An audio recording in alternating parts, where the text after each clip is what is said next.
Without a doubt, this could be one of the most highly anticipated NBA debuts in quite some time. Zion Williamson is debuting in this game against the Atlanta Hawks, but not only is Zion Williamson debuting, he has a bunch of teammates that are playing their first game in a Pelicans uniform as well. So what's going on, guys?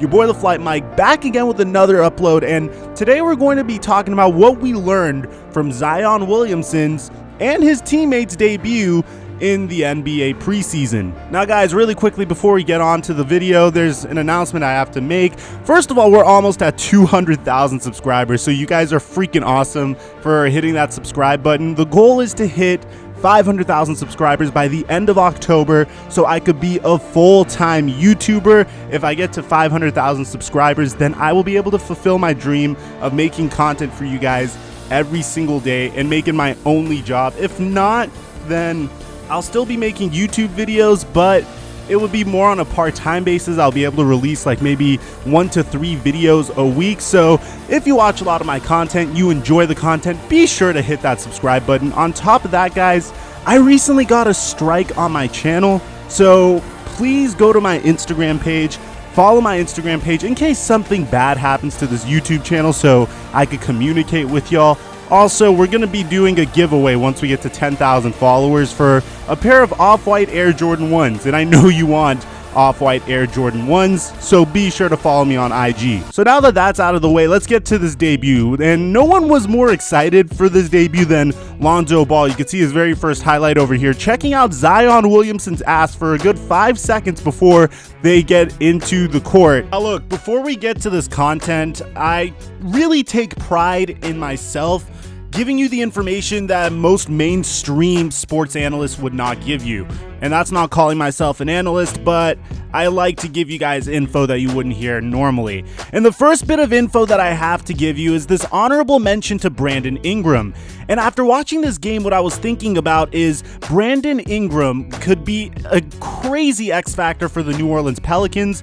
I've watched this guy when he was on the Lakers multiple times. I was a huge fan of his game. And the biggest problem that he faced last year was the fact that he had to play off the ball to Lonzo Ball and LeBron James. But Brandon Ingram does most of his damage with the ball in his hands. He's a great ball handler. He could even play point guard if you really wanted him to. The Lakers experimented with that and it was very successful when Lonzo Ball went down with injury.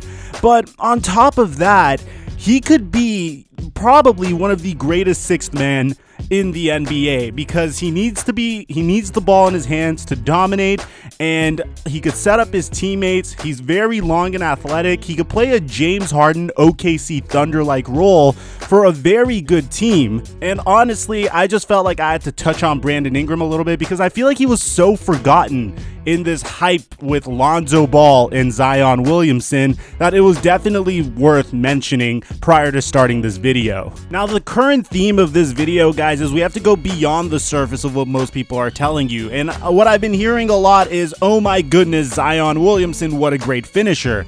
And that's very true, but we already knew that before he came into the NBA. What I want you to look at over here in this clip is the fact that Lonzo Ball and Zion Williamson are going to be running one of the most versatile pick and rolls in the entire NBA. And this pick and roll has incredible potential. This pick and roll could be almost as great as Steph Curry's pick and roll with Draymond Green. And the reason why that pick and roll is so dominant is because Draymond Green has this uncanny ability to either finish inside or dish it to the wide open player, either around the three-point line or whoever's open around the key. And I think this is very important because if Zion utilizes his abilities and his threat as a finisher properly, he could potentially find himself in a lot of playmaking situations for his teammates.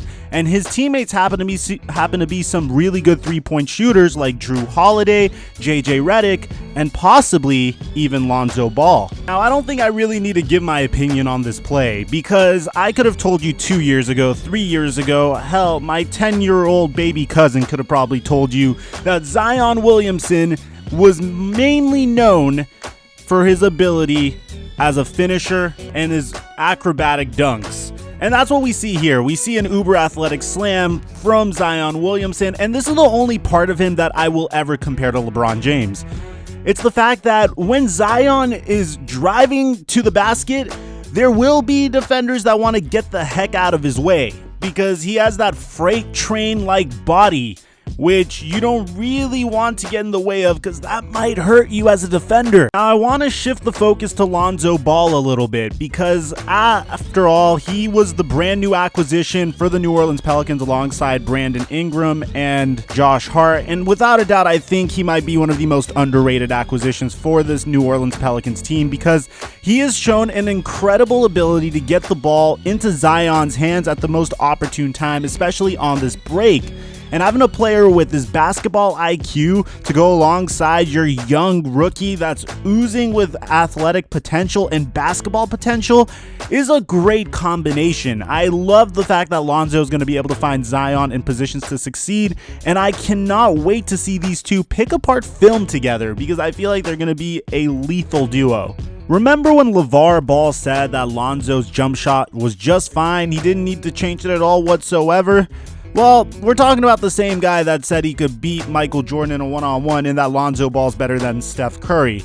And like those things, he was wrong about this too. Lonzo Ball, I'm sure you guys have seen on my channel, I made a couple videos on this, he's changed his jump shot, and as a result, I think he's going to be a three-point threat. I wouldn't be surprised, I know this could be a little bit bold, I wouldn't be surprised if he hits the 35 to 40% range this year because it looks like he's really turned a corner in his shooting, and we see that with this slightly contested three-pointer coming off of a screen over here. He's able to sink that, and by doing this, he's going to be able to open up driving lanes for himself, which should in turn lead to some additional playmaking opportunities for himself.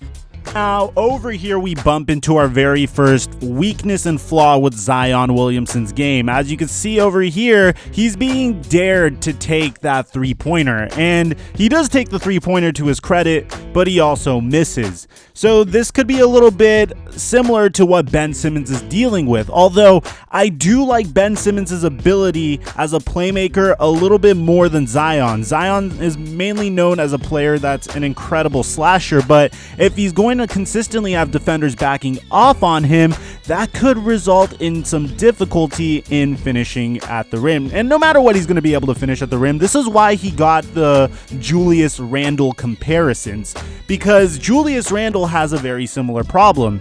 He's very good at taking the ball inside and finishing at the rim, but he's not the greatest three-point shooter. But I do give props to Zion for at least attempting this shot, even though if it means he's gonna miss it. Because at the end of the day, I feel like this is one of the only holes in his game, and it could be solved with a ton of repetition.